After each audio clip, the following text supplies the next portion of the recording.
Hello, welcome to the second devotion in this YIQ series, as I just started calling it. Today's devotion is going to be from 1 Kings chapter 17, verses 8 through 16. Verse 8 says, "Then the word of the Lord came to him." Him is meaning Elijah. Then the word of the Lord came to Elijah, "Arise, go to Zarephath, which belongs to Sidon, and dwell there. Behold, I have commanded a widow there to feed you." So he arose and went to Zarephath, and when he came out of the gate of the city, behold, a widow was there gathering sticks. And he called to her and said, "Bring me a little water in a vessel that I may drink." And as she was going to bring it, he called to her and said, "Bring me a morsel of bread in your hand." And she said, "As the Lord your God lives, I have nothing baked, only a handful of flour in a jar and a little oil in a jug. And now I am gathering a couple of sticks that I may go in and prepare it for myself and my son, that we may eat it and die." And Elijah said to her, "Do not fear. Go and do as you have said. But first make me a little cake of it and bring it to me, and afterward make something for yourself and your son. For thus says the Lord, the God of Israel, the jar of flour shall not be spent, and the jug of oil shall not be empty until the day that the Lord sends rain upon the earth." And she went and did as Elijah said, and he and her household ate for many days. The jar of flour was not spent, neither did the jug of oil become empty, according to the word of the Lord that he spoke by Elijah. So we're all probably familiar with this story where the widow bakes for Elijah, and then her jug of oil and flour never run dry. So I just want to point out a couple of things about this story. Verse 9, the Lord is speaking to Elijah, and he's telling him to go to Zarephath, and he says, "I have commanded a widow there to feed you." So first of all, God is promising Elijah that he will provide for him.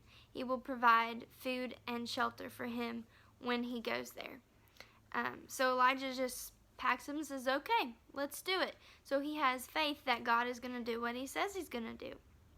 Verse 12, Elijah finds the widow. He meets her. He says, "Hey, would you mind to bring me a drink?" She says, "Sure." So then he says, "Bring me a piece of bread as well." And she tells him that she doesn't have any bread baked, and she only has a little bit of flour and a little bit of oil left, and that's just enough for herself and her son, because she's a poor widow, and that's literally all that she had left. And after she ate that, all that was left to do is basically starve. So, on a more positive note, Elijah says, "Don't fear. Go bake your cake or bread and bring some to me, and then feed yourself and your son." So the widow does that. She goes and uses the last of her flour, the last of her oil, and bakes something for all of them to eat. And here's the cool thing. Elijah promises her that if she does this, it will never run dry. And in the last verses, 15 and 16, we see the oil and flour never ran short, because she took the last of what she had and gave it to the prophet of God. And so what I want us to focus on today is really taking what we have and giving it to someone else, especially during this time. All of us have a little bit of oil and flour that we can give to someone else. And what I mean by oil and flour is something that we can do to help others, to help provide for prophets of God. Whether that be literally baking. We could bake a cake or cookies or dinner and take to someone in our neighborhood, or just calling your grandma or grandpa or an elderly person from our church during this time just to check on them and see if they need anything. I know that a couple of ladies would love to get a phone call from someone just checking on them. And if you need a phone number, don't hesitate to ask. Sending a card to someone, just say, hey, I'm thinking of you. I hope you're doing well, praying for you. I know people love that.